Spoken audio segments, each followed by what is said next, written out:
Alright friends, we have learned if-else structure. So let's make an example. We will check a student to pass this lesson or not. So if the score is over 50, student pass. Otherwise, student fail. So let's start it. We will use scanner object to get an input from the user. So I come here, I say scanner, so I import the scanner class. So I instantiate a scanner object. I come here, I say input and then equals to, I say new scanner. So inside parentheses, I write system.in. Okay. So we give our message to the user. User need to know what to do. So I come here, I say system.out. I can use print or println, but I want to get the input on the same line. So I should use print instead of println. I say print, and then I give my message. My message is enter your score. Okay. And then I need to get student score as a double. So I can use next double to retrieve it from the scanner object.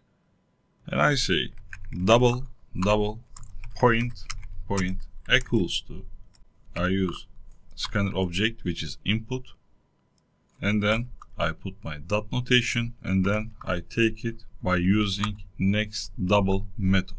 Okay, so I need to control right now.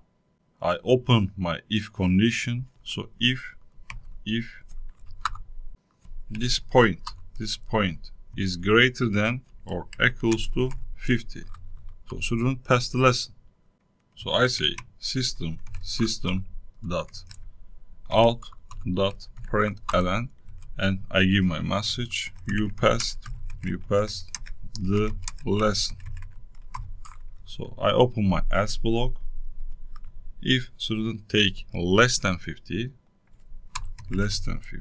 it will enter the else block. So I give my message, I copy these, and I come here, I say you failed the lesson. You failed the lesson. Okay, so let's run it. Enter your score. I say 60, so you passed the lesson. I run again. Enter your score. I say 40. You see, you failed the lesson. Super. By the way, as you see, something appears on the input. So resource leak. It means we open a scanner object here, but it's never closed, as you see. So we need to close it at the end of the program. So I come here, I say input.close. By using close method, I close the scanner object. After writing this, you see nothing appears here. I corrected. Super.